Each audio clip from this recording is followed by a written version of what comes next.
came to pass at that time that Judah departed from his brothers and visited a certain Edolamite whose name was Hira.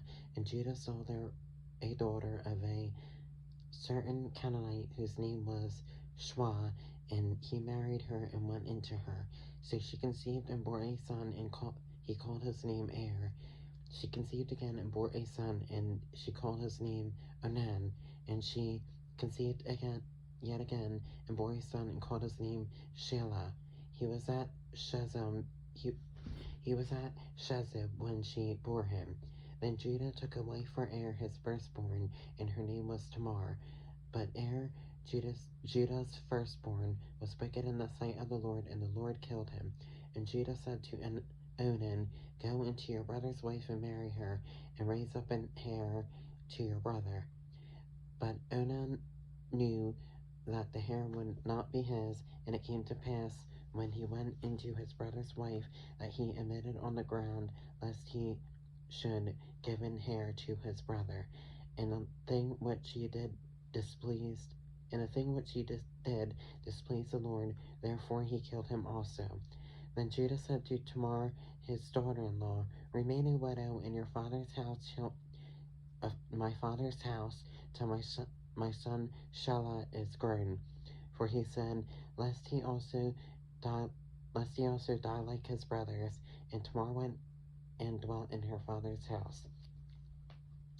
Now in the process of time the daughter of Shema, Judah's wife, died, and Judah was comforted and went up to his sheep shearers at Timnah, he and his friend Hira the Adulamite. And it was told Tamar, saying, "Look, your father-in-law is going up to Timnah to shear his sheep." So she took off her widow's garments, covered herself with a veil, and wrapped herself, and sat in an open place which was on the way to Timnah, for she saw that Shelah was grown, and she was not given to him as a wife. When Judah saw her, he thought she was a harlot, because she had covered her face. Then he turned to her by the way, and said, "Please let me come into you," for he did not know that she was his daughter-in-law. So she said, "What will you give me that you may come into me?"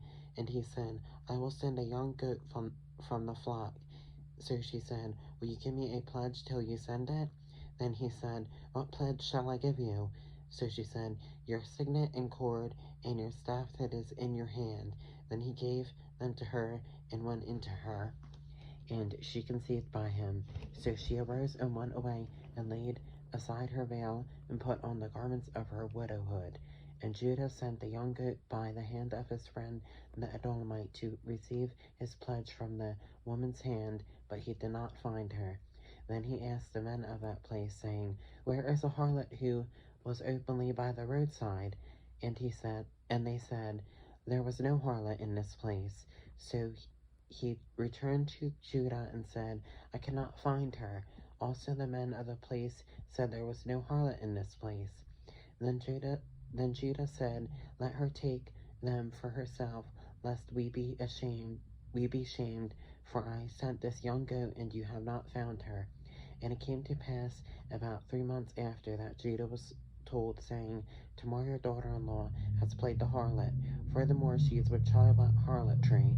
So Judah said, "Bring her out and let her be burned." When she was brought out, she sent to her father-in-law, saying, "By the man to whom these belong, I am with child." And she said, "Please determine whose these are, the signet and the cord and staff." So Judah acknowledged them, and said, "She has been more righteous than I, because I did not give her to Shelah my son." And he never knew her again. Now it came to pass at the time for giving birth, that, behold, twins were in her womb. And so it was, when she was giving birth, that the one put out his hand, and the midwife took a scarlet thread, and bound it on his hand, saying, "This one came out first." Then it happened, as he drew back his hand, that his brother came out unexpectedly. And she said, "How did you break through? This breach be upon you." Therefore his name was called Perez. Afterward his brother came out, who had the scarlet thread on his hand, and his name was called Zerah.